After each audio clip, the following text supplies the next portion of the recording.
Daily wages को एक उम्मीद की किरण नजर आ रही है। गृह मंत्री देश के जम्मू कश्मीर का 3 दिवसीय दौरा करने जा रहे हैं। हालांकि उनका ये दौरा 1 अक्टूबर को था, किसी कारणवश ये सस्पेंड हो गया, पोस्टपोन किया गया और अब 4 अक्टूबर को जब वो जम्मू कश्मीर का 3 दिवसीय दौरा करेंगे, सबसे बड़ी रैली राजौरी के अंदर उनकी हो रही है।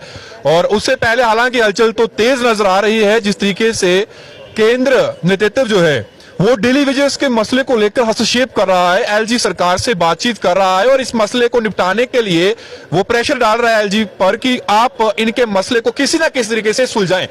ऑन द टेबल टॉक हो, किसी भी तरीके से हो, लेकिन आपको डेली वेजेस का मसला जो है उसे हल करना है। ये तमाम सोर्सेज हमारे तक जो खबर पहुंचा रहे हैं और अलग अलग चैनल्स पर भी इस समय, चाहे ये र्यूमर्स हैं, चाहे ये सोर्सेज से जो खबर आ रही है, वो यही है कि हलचल तो नजर आ रही है, लेकिन क्या अमित शाह जी की रैली से पहले डेली वेजेस को कोई गुड न्यूज मिलेगी?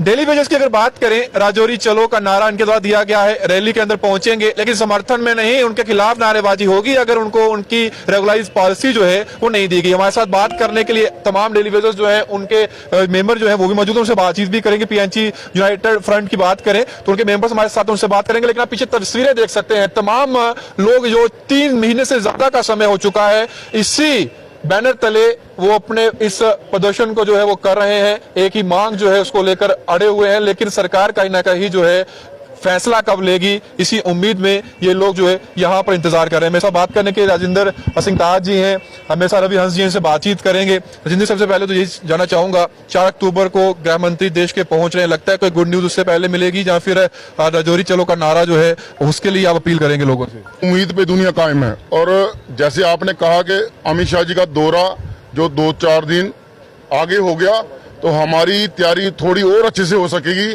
कि हम अपने और साथियों को निकाल के वहां पहुंचा सकेंगे। अमित शाह जी को ग्राउंड की सच्चाई बतानी है कि जो लोग दिल्ली से आपने नया जम्मू कश्मीर बनाने यहाँ भेजे हैं, वो यहाँ क्या कर रहे हैं आके।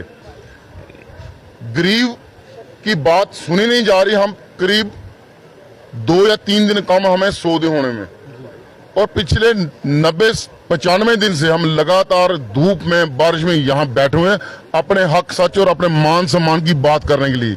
लेकिन ये बार बार गोल गोल घुमाते हैं।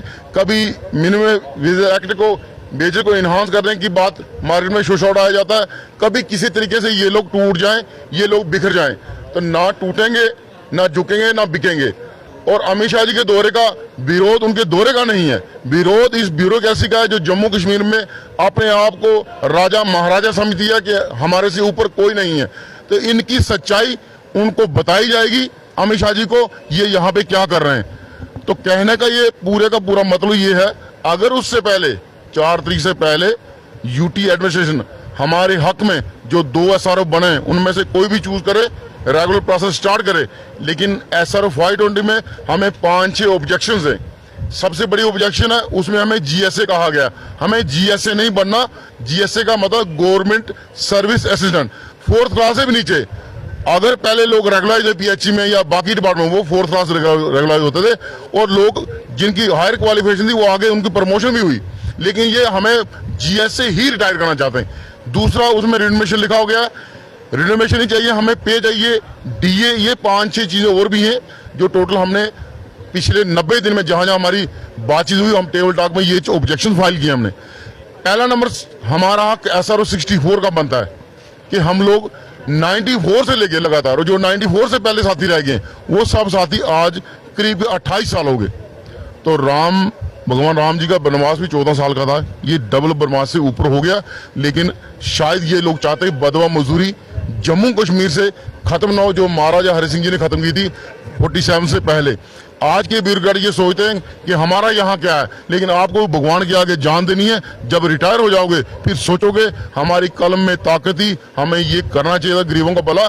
हम कोई नई चीज तो मांग रहे, SRO 2 बने पड़े हैं, उन्हीं पर मांग रहे। हम नहीं ये कह रहे कि PHC का अगर 30,000 है, 30,000 1-2 में कीजिए, या आज की डेट में जो 40-45 हज़ार डेली वेजेस ऑल डिपार्टमेंट को बना है उन सबको कीजिए। आप शुरुआत कीजिए, एक मैसेज दीजिए, जो साथी हमारा डिप्रेशन का शिकार है वो ठीक हो जाए, कल मेरा नंबर भी आएगा। इसी तरीके से जो उन्होंने एक स्लैबें बनाई थी उसमें वेजेस की, 10 साल वाले को 10,000, 15 वाले को 15,000। आज की डेट में मिनिमम वेज जो है वो मिनिमम वेज 18 मिनिमम जो है जबकि लेबर को मैक्सिमम देना चाहिए, लेकिन वो वर्ड इस्तेमाल करते हैं मिनिमम। तो हम उसमें भी एग्री हैं, लेकिन रेगुलर पॉलिसी के बगैर कोई समझौता नहीं है। ये minimum wage act Delhi UT का उन पे लगे जो लोग उस पॉलिसी में नहीं है, 10 साल में नहीं आएंगे, ये डिमांड है। लेकिन सरकार क्या कर रही है, सरकार दोनों बातों को मिक्स करके बता रही है। तो हमारी जो डिमांड है वो पहली डिमांड रेगुलर पॉलिसी है। रेगुलर पॉलिसी शुरू होगी तो अगली डिमांड पे बात की जाएगी। अगला जो हमारा 641 करोड़ रुपया जो 72 महीने का पेंडिंग है वो भी है। तीसरी डिमांड है as per Delhi UT rate लागू किया जाए, जिनको 10 साल या 7 साल नहीं होंगे जो उस पॉलिसी में नहीं। ये हमारी डिमांड है, कोई बड़ी डिमांड नहीं है। अगर चाहें 1 मिनट में फैसला कर सकते हैं। बिजली वालों ने 3 दिन बंद किया सिस्टम, आर्मी तक बुलानी पड़ी। ये देश की हिस्ट्री में पहली बार हुआ कि सिविल एडमिनिस्ट्रेशन ने बिजली या पानी चलाने की आर्मी बुलाई। तो फिर उनको रात को 12 बजे के बाद 12,000 पोस्टें सेक्शन की। आज उनका प्रोसेस भी स्टार्ट हो गया। लेकिन पीएचई वाले जो डे नाइट काम करते हैं वो भी एसेंशियल सर्विस, उनके लिए इनके मन में ना जाने कौन सी कड़वाहट है। वो सारी कड़वाहट हम अपनी भी वहां निकालेंगे जब अमित शाह जी आएंगे। वो उनको पूछेंगे जरूर कि हम आपको हर चीज दे रहे हैं, तो आप लोग ये क्यों कर ड्रामाबाजी यहाँ जम्मू में कर रहे हैं।